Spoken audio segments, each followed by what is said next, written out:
Hello everyone, welcome to another topic of biochemistry genetics. Today we are going to discuss about the various muscular dystrophies. So we are going to talk about Duchenne muscular dystrophy, Becker muscular dystrophy and myotonic muscular dystrophies. So these three muscular dystrophies we are going to discuss: Duchenne muscular dystrophy, Becker muscular dystrophy and myotonic muscular dystrophy we are going to read today. So first, let us discuss from the Duchenne muscular dystrophy. Then in the subsequent lecture, I will talk about other muscular dystrophy, Becker muscular dystrophy and myotonic muscular dystrophy. So let us move toward the Duchenne muscular dystrophy. So Duchenne muscular dystrophy is X-linked disorder. We have to know about this. So Duchenne muscular dystrophy is X-linked disorder. So first of all, I'll explaining in this succession is that this muscular dystrophy in which category they belongs, and I will give the brief introduction about the muscular dystrophy, and I will give the pathophysiology of the muscular dystrophy. I will give the clinical features of the muscular dystrophy, and if there is any diagnostic test if present, then I will also elaborate that. So you have to know that the Duchenne muscular dystrophy is the X-linked disorder. So before explaining about the pathophysiology of Duchenne muscular dystrophy, I want you to know about the dystrophin gene. So dystrophin gene is the largest protein coding human genes. So one of the largest protein coding human genes is dystrophin gene. But the dystrophin gene, there is increased chance of spontaneous mutation.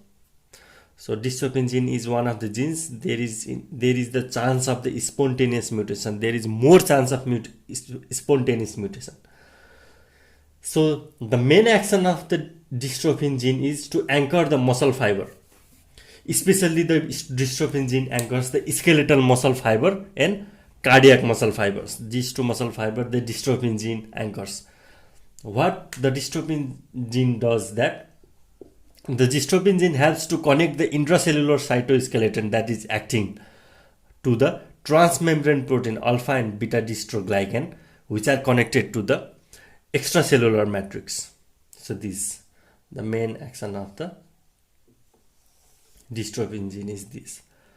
So it's helped to connect the intracellular cytoskeleton to the transmembrane protein alpha and beta dystroglycan, which are connected to the extracellular matrix. So if there is any disturbance in the dystrophin gene, if there is absence of the dystrophin gene, or if there is the improper function of the dystrophin gene, then there will be the result. Then there will be the myonecrosis of the muscle.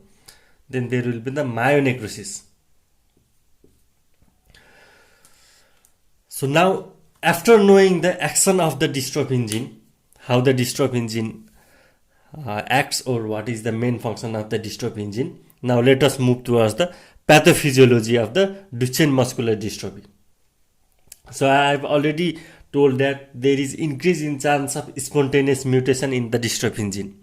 So let us suppose there is mutation in the dystrophin gene, and the most common mutation of the dystrophin gene is frame shift deletion or nonsense mutation. So these two mutations are the main mutation that occurs in the dystrophin gene.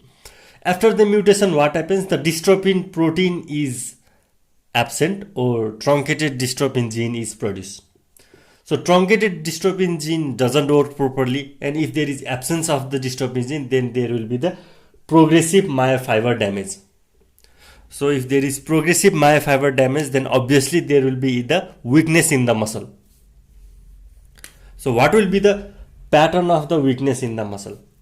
The pattern of the weakness, first we see in the pelvic girdle muscle. The weakness we see will be in the pelvic girdle muscle, then it will progress superiorly. So it gradually progresses superiorly. So main clinical features of the muscular dystrophy is the onset of muscular dystrophy. Duchenne muscular dystrophy onset will be less than 5 years.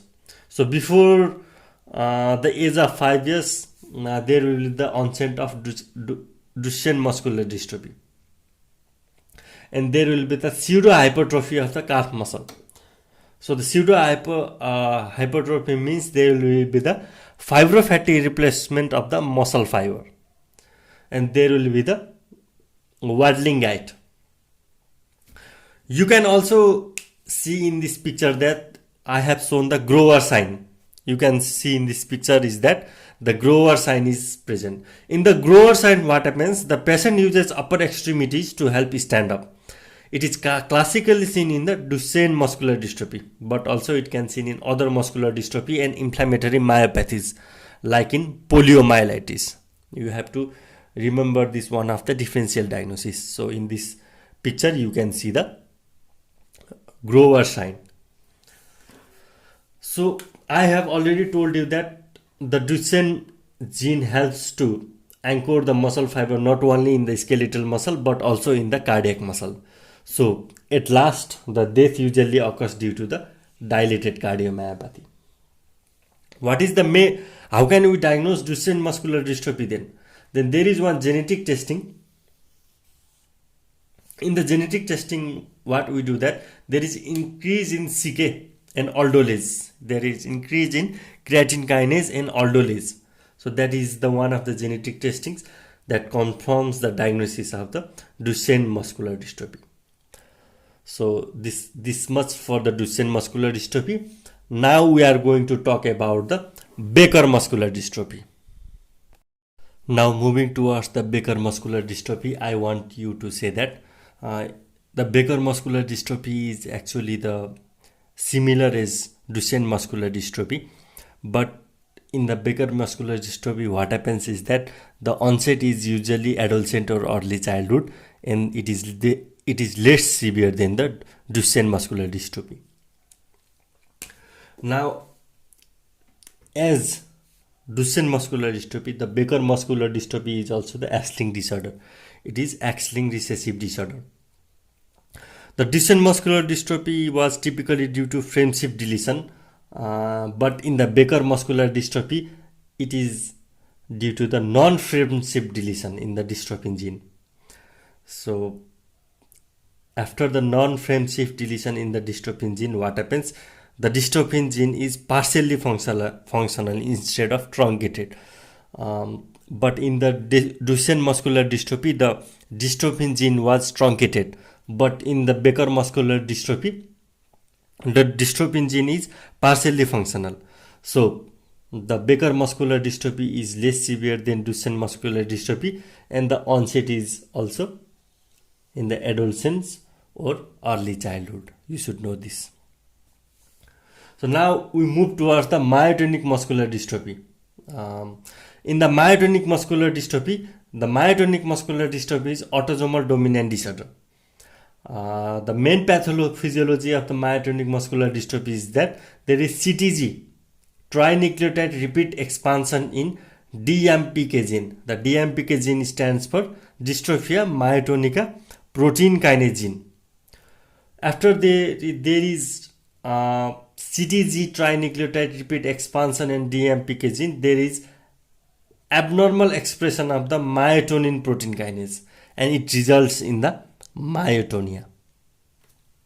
So the main clinical features of the myotonic muscular dystrophy becomes there is cataract, there is toupee, there is gonadal atrophy, there is erythema, there will be the difficulty of releasing hand from the handshake due to the myotonia, there will be the muscle wasting, there will be the testicular atrophy which leads to gonadal atrophy.